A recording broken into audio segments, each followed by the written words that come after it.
this video, we are back in New York City in the West Village neighborhood to check out a cocktail bar that has been generating a lot of buzz lately called Sip Guzzle. So please join us as we try the food, including a burger that was voted best in North America, but is one of the hardest to get in the city. Sample the decadent but very expensive A5 Wagyu Royale sandwich, and of course try some of their unusual and unique cocktails to see if this bar is worth you giving a visit.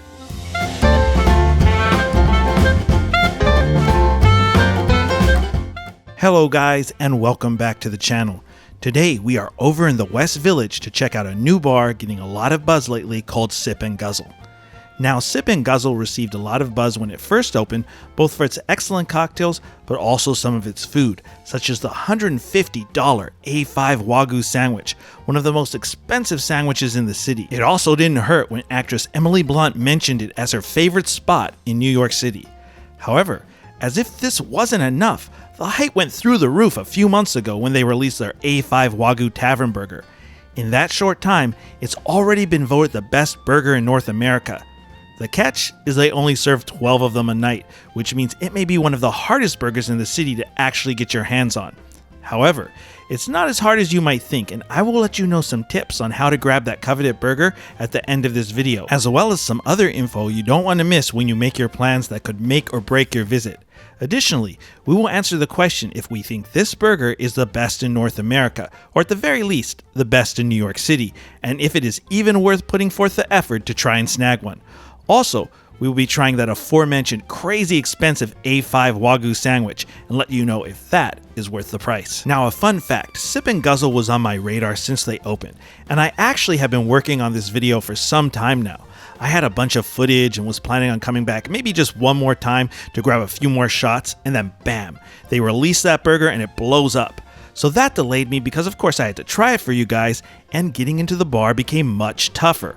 Before the burger, you could just waltz into Guzzle at 4 p.m. It was a bit dead and easily grab a seat at the bar. Not so anymore. Now for a little background on Sip Guzzle. It opened in January of 2024 and is run by a dream team of partners, which include Shingo Gokhan and Steve Schneider, two huge names in the cocktail world.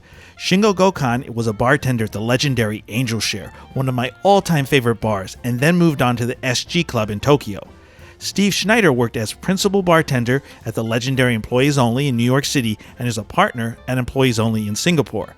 You also have Ben Yabro, who was head bartender at Double Chicken Please, and last but not least, Michelin star chef Mike Bagale, formerly of Alinea, whom they tasked to handle the food program. Since opening, it's earned some major recognition, being named Best New US Bar by the Spirited Awards and landing on the world's 50 best bar list. Now, the bar itself is split into two distinct spaces. Upstairs is Guzzle, a more casual, traditional New York saloon-inspired space built around classic drinks with modern twists. They open at 4 p.m. Then, downstairs is Sip, an intimate speakeasy-style basement that focuses on technique-driven, Japanese-inspired cocktails. They open an hour later at 5 p.m. They both have separate cocktail menus, though food is mostly the same with a few exceptions. I'll point those out. I'll be reviewing both of these spaces in this video because it wouldn't make sense for me to post a video saying I'm reviewing Sip Guzzle, and once you watch it, you realize I only reviewed Guzzle or vice versa. As for the food, with Mike Bagale at the helm, the menu leans heavily into high-end reimagined izakaya dishes and Japanese street food. Now, because of the separate levels, this review will actually span over multiple visits. That way, I can do each space justice. This is also what they recommend on the Sip Guzzle website. However, I will film it as if you were making one visit, having some drinks and food at the bar upstairs, and then heading downstairs for a nightcap and some more food. However, if you are only interested in either Sip or Guzzle, not both, or don't drink but just want to check out the food, I have everything arranged into chapters so you can skip to the part you prefer to watch. With that being said, let's head on over there, and as we do, let's see what people are saying about Sip Guzzle online. So on Yelp, they have a 4.1 out of 229 reviews, and on Google, 4.3 out of 537 reviews. Now for the positives, people mention drinks, atmosphere, service, and food, and they especially emphasize that burger and how good it is. For the negatives, they mention prices and the fact that the cocktails and food, while okay, did not live up to that pricing and hype, and a few also complained about the availability of the burger. So, are the positives correct, or the negatives, or is it a little bit of both? Well, let's head on over there and find out for ourselves.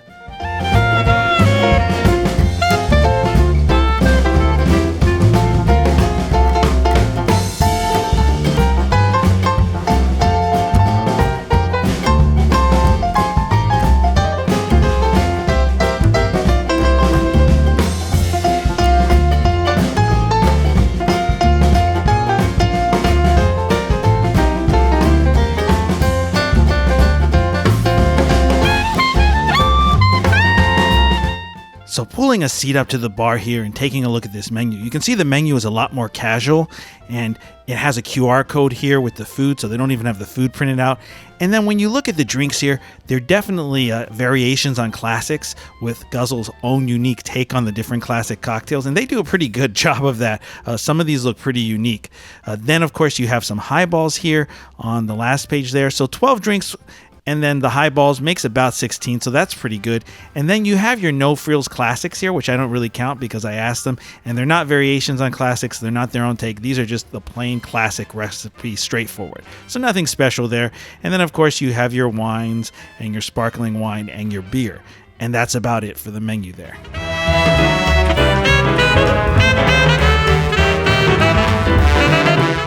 So for my first drink, I got the coffee Vesper, and I really enjoyed this drink. Now, I love coffee, and it really is the star of the show with this cocktail. Right up front, you get the arcane coffee. That's the main flavor. Then the vodka and soju act as a nice backbone, smoothing everything out. Finally, the Kochi Americano sits quietly in the background, giving just a little bit of bitterness while also adding some sweetness without taking over. This is a coffee lover's martini. It truly lives up to its name, as it drinks more like an actual martini than your typical super sugary, sweet coffee martini.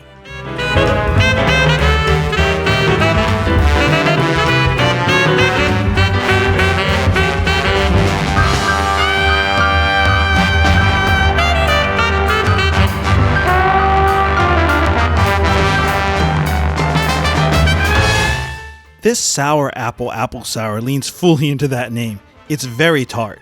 The Calvados gives it that solid apple base, and the Sour Fuji apple amps things up with this bright natural snap that actually reminds me a bit of a sour apple Jolly Rancher, just way less sweet and artificial and way more fresh and natural.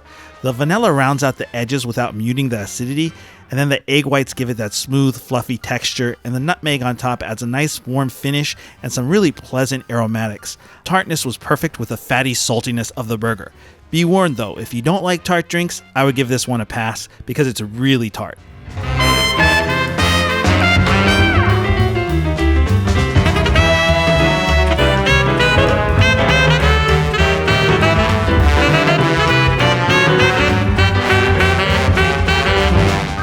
So here we have it.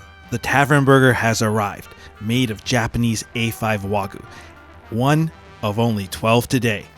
Now, from what I've been told, they actually make it from the trimmings of the Royale sandwich, which I will try later on.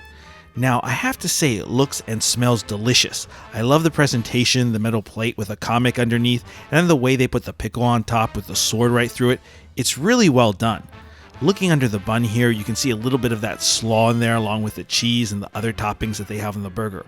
Also, that bun, it's cooked perfectly. So, moment of truth. Let's give this burger a try and see how it tastes. Wow, this thing is so rich, so juicy. You get the flavor of the A5 Wagyu first and foremost. That's the star of the show. It's so tender, so buttery and soft. If it was any softer, it would fall apart, but it doesn't. It stops just short. The slaw adds the bright tart bite with a little smokiness that cuts through the richness at just the right moments. It's all just blended together perfectly, and then that bun holds together the burger really well so it never gets soggy and never completely falls apart. Now here, of course, you can see the slaw under there and then the cheese. And that cheese is the unsung hero of the show here for me. That little pop of Parmesan. I love Parmesan cheese, and that just really completes it and is perfect. I don't think it would be the same burger without that. Everything is a perfect blend of umami flavors working in harmony while not outshining the star of the show, the Japanese A5 Wagyu. While non-conventional, this is an incredible burger, and I'm blown away. Now for another dish, I got the volcano roll. It's not a traditional sushi roll, but looks more like a long tube. Some even say it looks like a cigar. And wow, I have to say that this was incredible. I wasn't expecting it to be this good. One thing I didn't expect is that the seaweed shell is hard, so it gives you this nice crunch.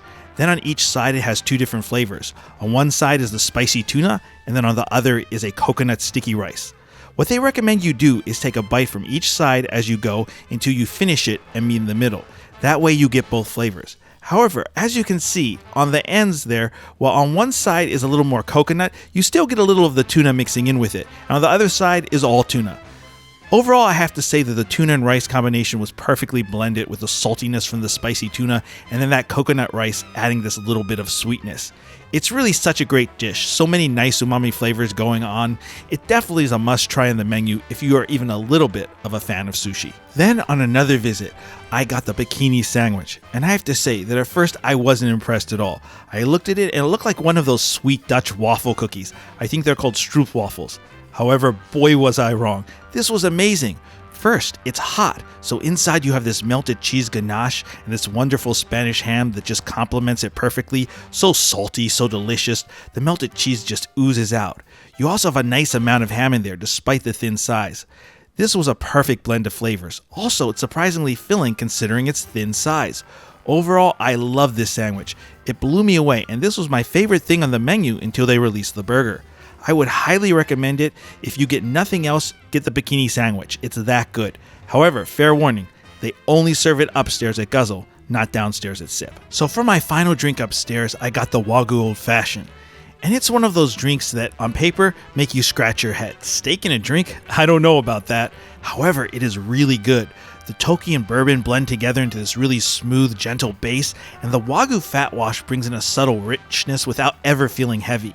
The peanut butter is the star of the show in this drink. It adds this nutty sweetness that rounds the whole thing out, almost like a savory dessert note, but still very much an old-fashioned. It's silky and a little indulgent. Then he put just a little black pepper on top, which gave it just a little bit of pop at the end. If I had thought about it, I wouldn't have thought it would work, but it did, and I loved it. Also, I really love this garnish. It's actually dried out Japanese A5 Wagyu, and it's delicious. I always love an edible garnish that doubles as a snack with my cocktails, and this was amazing. Overall, this was my favorite drink from upstairs and the perfect way to end our visit before heading downstairs.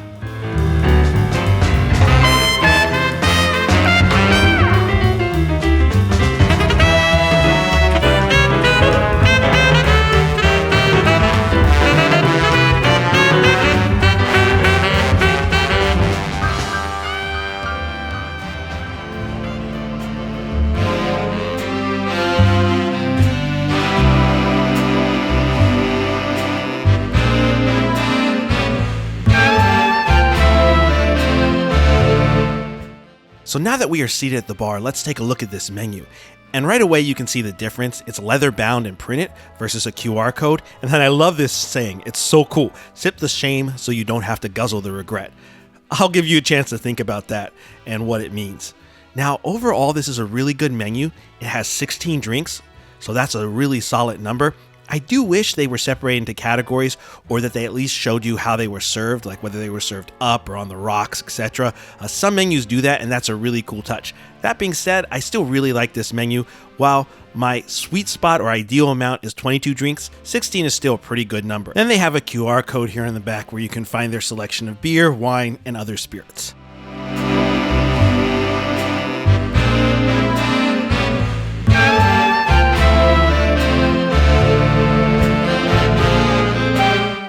For my first drink, I got the Chinatown No. 5.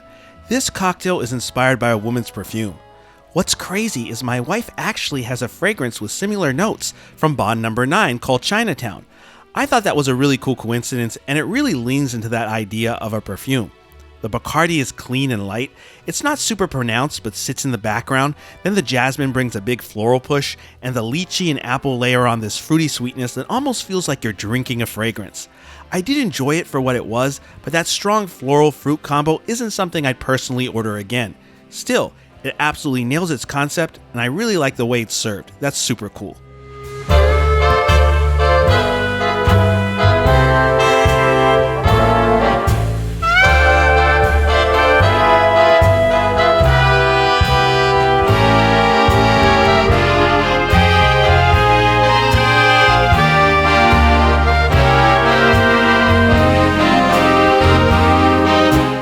So, taking a look here at the menu, it's pretty much the same as upstairs, except it's missing the bikini sandwich and the tavern burger. However, I already know what I'm getting, that Royale with cheese. I've been wanting to try that for a while. Meanwhile, as I wait on that to be made, I'm ordering another cocktail.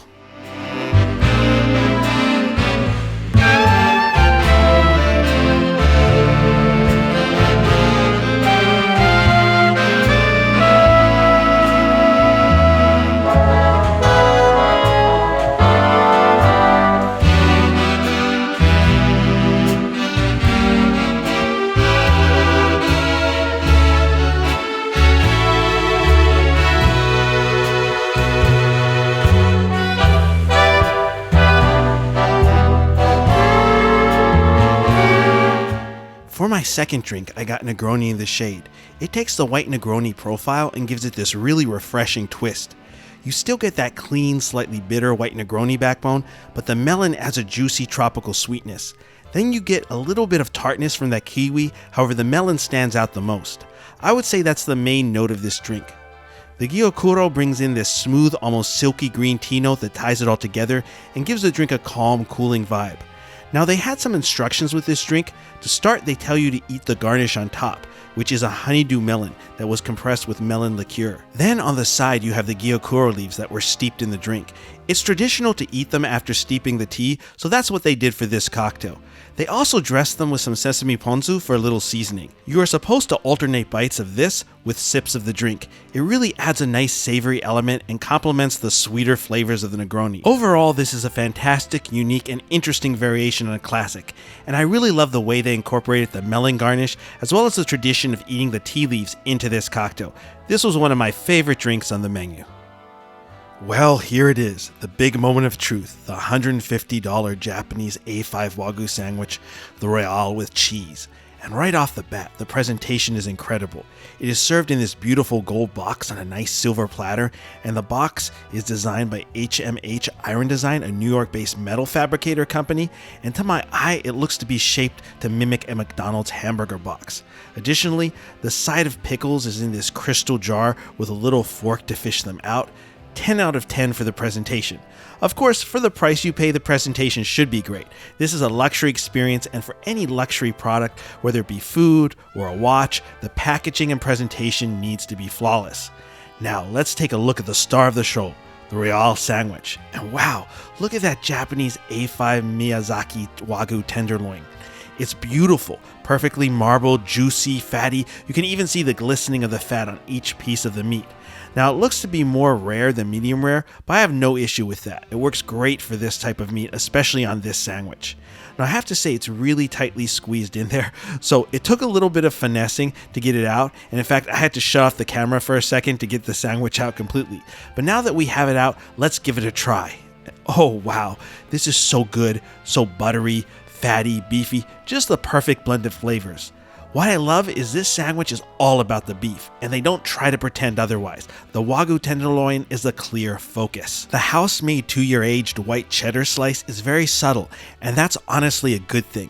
It adds a gentle sharpness and structure without pulling attention away from the Wagyu. Same with the sauce. It's restrained, lightly savory, and just there to round things out rather than dominate.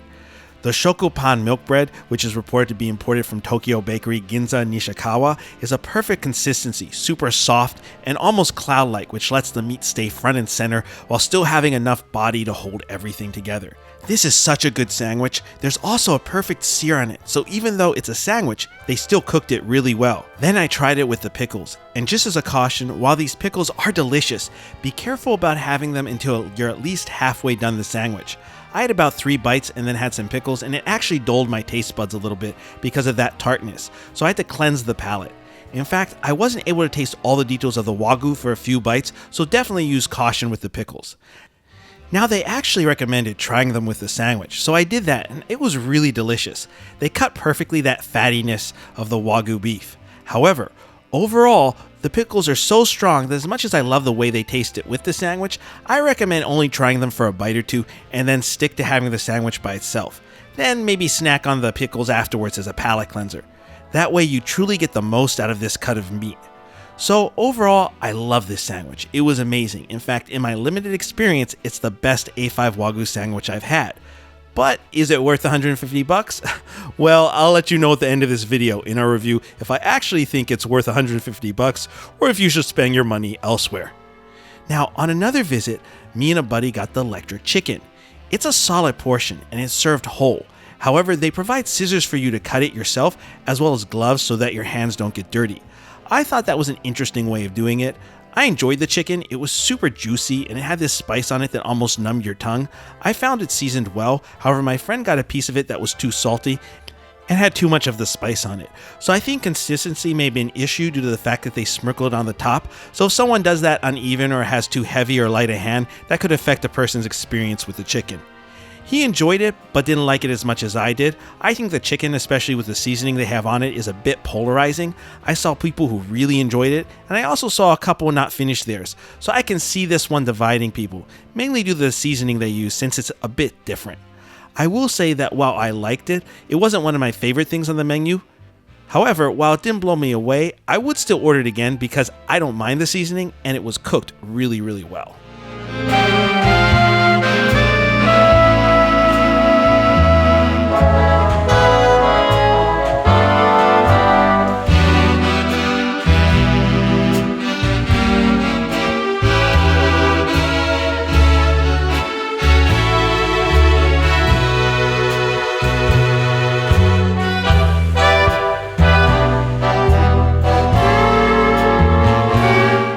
For my final drink at Sip, I got the Plantain Colada, and it ended up being my favorite drink of the night. The plantain eau de vie brings this deep tropical richness that works perfectly with the soju's clean backbone. The coconut yogurt adds a tangy, creamy texture with this almost buttery quality, while the banana smooths everything out. The Wagyu adds this nutty, oxidative lift. The drink does justice to its name while also being more complex and interesting. Also, I love this garnish of a creme brulee banana. It's a nice little sweet snack to conclude the drink. This drink was a home run. Well, it looks like we're all done and ready to head out to the train. However, before we go into our main review, we're going to answer the big question. Do we think the Tavern Burger lives up to the hype of being the best burger in North America? Well, in our personal opinion, having had the burger twice, we have to say yes. We love this burger. However, I will say this was a tough one. Up to now, my favorite burger in the city was the Big Mac-inspired Notorious Beef at Hawksmoor, which is the burger I was using to measure this against. And these are two very different styles of burgers.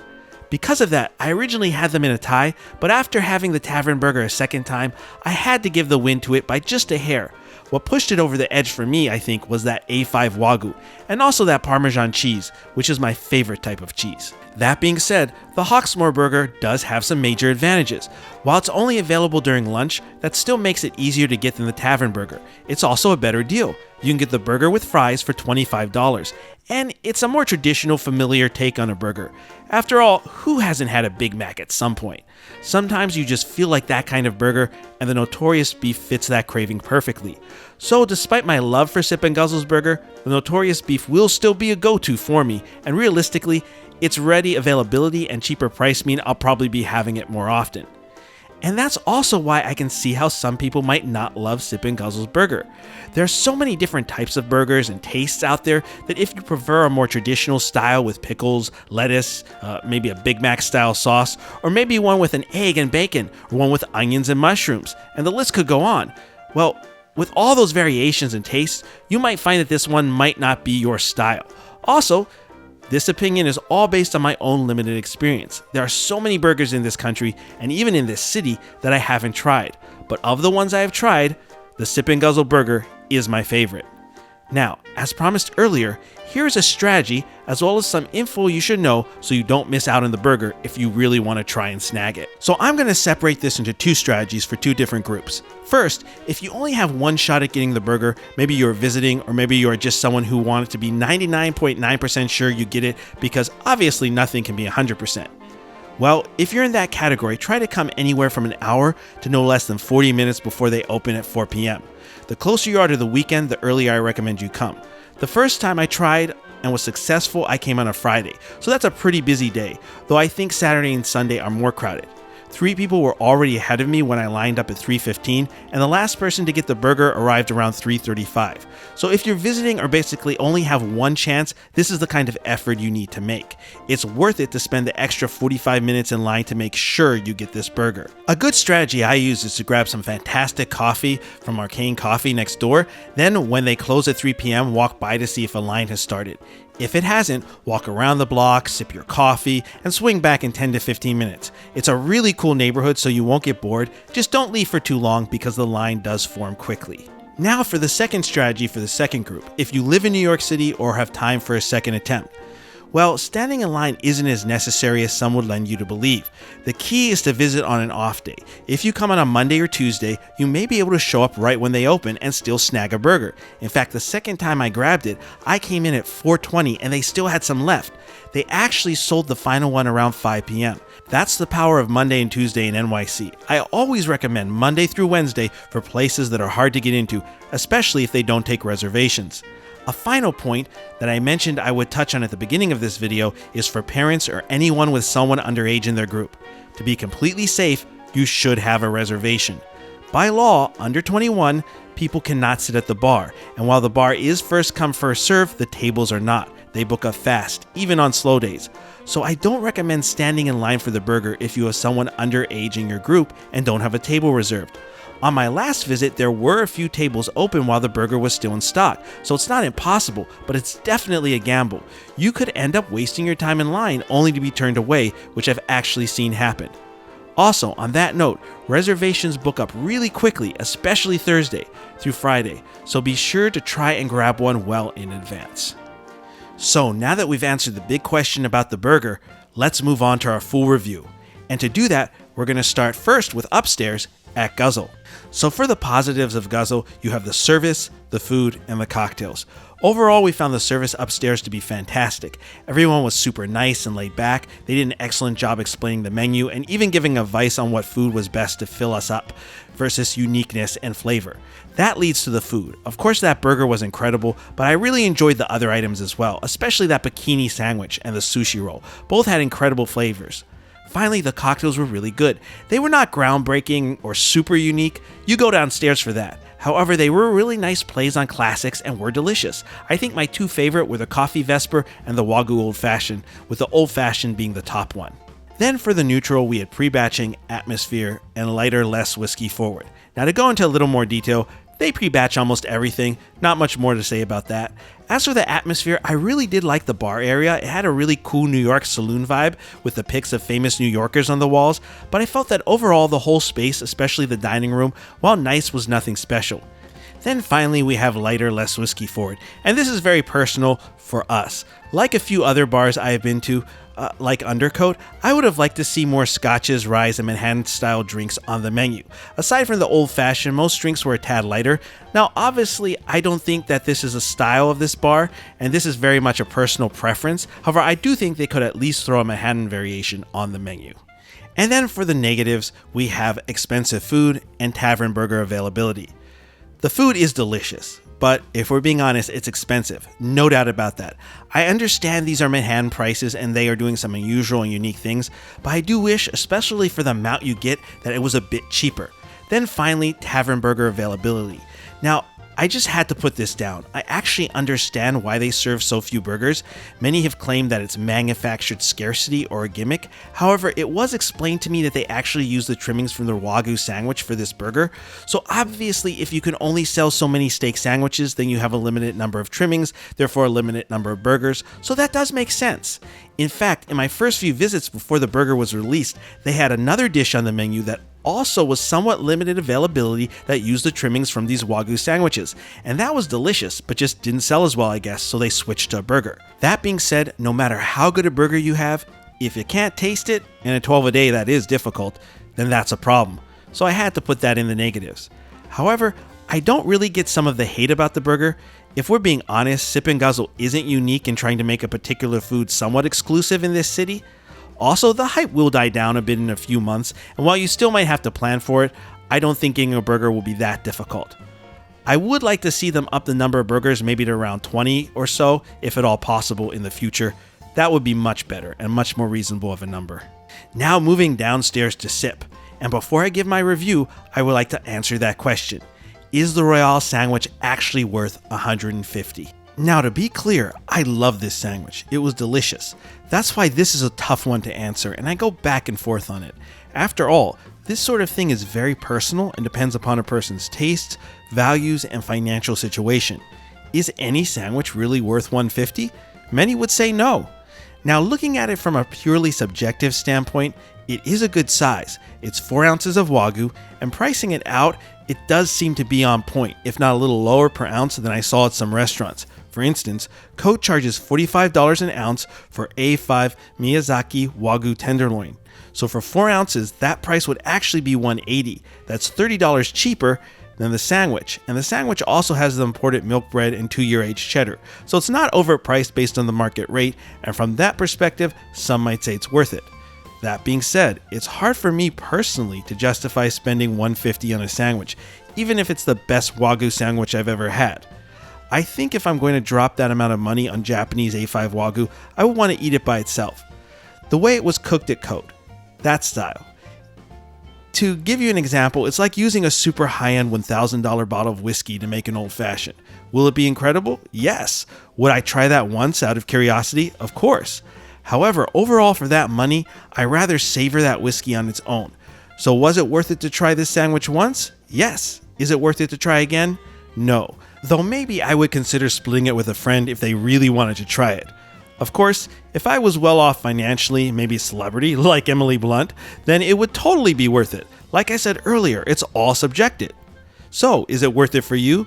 Well, I'm not trying to cop out, but only you can fully answer that question. I would say that if you're debating it and concerned about the price, maybe this is a really big splurge for you, then the answer is most likely no. I think your expectations will be too high for what you receive, and even though you may enjoy it, you will be disappointed. I would take that money and spend it on one of New York's other steakhouses for just an overall really good steak dinner. If, on the other hand, the price doesn't concern you too much and you want to treat yourself, then you may find it to be worth it, especially considering that the price is competitive compared to other restaurants, though I'm sure there are some places charging less for A5 in the city. In fact, if anyone knows any spots with pretty good deals on this meat, please throw the names in the comments below. So now let's move on to our full review and take a look at the positive, neutral, and negatives of Sip. And for the positives, we have cocktails, atmosphere, service, and food. The cocktails are fantastic, crazy, unique, and inventive, along with really cool presentation. For instance, this one here is based on Grandma's apple pie with a super cool creme brulee apple slice. It was delicious. Of course, my favorite is still that Plantain Colada. That and then the Negroni are second, and those are my two favorites down here. Then we move on to the atmosphere. It's fantastic. I love the touches like the shoe shine space and the intimate dome ceiling, which just gives everything a really cool, cozy vibe. The service is also fantastic as well. While a bit more formal than upstairs, everybody is really attentive and goes out of their way to make sure you have a great experience. The bartenders and servers do a really good job of explaining the drinks and the menu. Finally, the food was fantastic as well. After all, it is the same menu as upstairs, though they are missing a few things such as the bikini sandwich and the tavern burger. Then for the neutrals, we have pre-batching and lighter drinks, less whiskey, similar to upstairs. Once again, everything is pre-batched. It is what it is. Then I had the same issue as upstairs, many lighter drinks. I was really craving some more stirred whiskey drinks, especially Manhattan variations, and I wasn't the only one. I saw the bartender do 3 off-menu drinks while I was there, and every single one was a whiskey forward Manhattan variation. So I think that's a bit of a blind spot on the menu. In fact, they have a drink called the 60-40, which my friend who loves Manhattans got. It's supposed to start out as a martini and convert more into Manhattan as you drink it and it warms up. However, it really should be called the 80-20 because it never really comes that close to a Manhattan. If anything, it moves closer to the original version of the martini from the 1880s, which used sweet vermouth and Old Tom's gin instead of dry vermouth. Then we have the negatives, and there's just one: expensive. What else can I say? The prices downstairs are above average for the area and above even the upstairs prices. Now, of course, I understand that the unique and interesting cocktails will have a higher price tag. They are very inventive after all. However, I have to bring this up considering that other spots in the area are just plain charging less, so this is definitely expensive for the area. As for the reviews, for the most part we found the positive ones to be true, not the negative ones. Now, we did agree with the sentiment in some of the reviews that the burger should be a bit easier to get and that the prices are a bit high. However, even those reviews were a bit exaggerated in our opinion. For instance, people stating that the burger was impossible to get. Not true. I got it twice. Once without even trying. Yes, it is tough, but not impossible. Overall, none of these complaints, even if we agreed to an extent, were extreme enough to make us go from a 5 to 1 star like many of these reviewers. There was some exaggerating going on. Also, the reviewers that commented that this was for tourists and a tourist trap were just wrong. That's not true, and I found it interesting that none of the ones posting that were actually from New York. There's a big difference between a spot that is hip and trendy with a large social media hype going on and a tourist trap. This is definitely not a tourist trap. Plenty of New Yorkers were visiting the bar on all of my visits. So, after going over both the upstairs and downstairs, what are our final thoughts on Sip Guzzle as a whole? Well, overall, we really enjoyed this bar. It's a fantastic and unique spot. It truly is like two bars in one. Now, if you are a New Yorker, then this place is a must visit, at least twice. Be sure to visit both the upstairs and the downstairs. I don't think a person has truly experienced this place if they don't. Also, definitely try to snag that burger. As for whether I would be a regular here, it's a bit tricky. Like Clemente Bar that I just reviewed, I go back and forth on that. However, I think taking both bars together and taking that into account that there's two in one building, I would. Despite the negatives, we had a really good time here, and I love being able to alternate between a more chill saloon vibe and a more intimate speakeasy one. Now, if you're a tourist, then Sip Guzzle is an absolute must visit. It's such a cool experience. Try to snag that burger if at all possible. However, while I recommend trying a drink at both places, if you don't care about the burger or are unable to get it and only have time for one, I would definitely prioritize Sip.